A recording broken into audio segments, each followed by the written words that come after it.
Hello, my name's Maggie Dent and I'm an author and a parenting and resilience educator and a very, very proud West Aussie, born and bred in the bush of Western Australia. My journey with diabetes began on a very scary day, or week actually, back when my son was still 17 years of age. And when we finally got the diagnosis, it was an incredible shock for all of us, but especially for a cool dude who really wanted to look like all other teenagers of the same age. However, today he's an awesome adult doing really, really well, and not many people even know that he has TD1. He treats his diabetes like a scientific experiment. He's quite a bright boy and good with numbers. And he also tells me you get to know your body and you kind of get to read the messages if you're getting a low. He also says that when he used to get them when he was sleeping before he changed one of his medications, he would dream he was having it, and that's what would wake him up. So I think he's learnt not only the scientific exploration of the illness with his blood sugars, he actually kind of has a sense of his own body. Doesn't mean he doesn't muck up from time to time when too much exercise, too much food, not enough this. It's a constant juggling act, but he does it quietly and privately, and that's why I'm so proud of him. I worry about Alex just because I'm a mum and because I don't know, because he prefers it that he manages it himself. So of course I have those little inklings, but I worry about my sons when they go surfing where there are white pointers. I worry about my sons driving on our roads. So I don't put that worry any higher than the normal worries of most parents, not now that he's 30 years of age. Look, I'd really like people to know that type 1 diabetes is very different to type 2 diabetes, and I'd like you to get a little bit more educated. I know what frustrates Al is at times people question the fact he's eating something with sugar in it, as though that's something wrong with someone on TD1.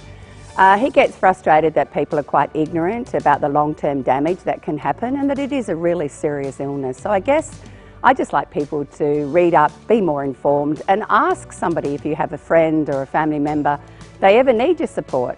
How can I help you? And what do I say that's not helpful? And stop doing that. Look, I have a great relationship with my sons. Obviously a high school teacher and a counsellor. And there were different times I just said to him exactly what I've just said. Now babe, how can I support you? And I take my hat up. It's not easy as a parent of an adolescent who lived away from home at the time. He was in Perth going to university and wanting to be a cool dude at university. And we know that's not always, they don't make good choices. The hardest thing for me, and I think the most important thing for Al, was he said to me, Mum, it's my illness. Can you let me have my illness?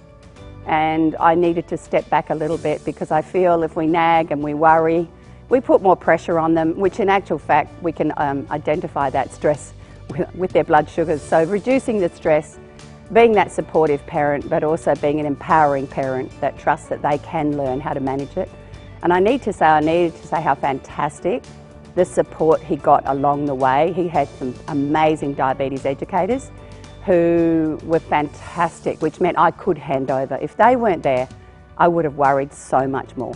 I'd just like to thank everybody on the journey from that doctor that very first day who said, wow, this is a lifelong condition, Alex, right the way through to everybody who gave Alex the tools and the knowledge and the backup and the support and the information which allows him to manage his diabetes today as maturely and sensibly as he does. I think a lot of people don't even realise that he has TD1, even the people he works with every day of the week. TD1 has not held my son back in any way. He has travelled the world, he still surfs regularly, he plays sport.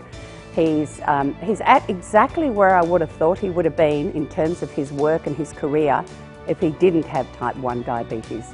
He's just a goal-setting, strong, independent, feisty, sometimes argumentative young man who's actually been able to realise his dreams while he still has this serious illness.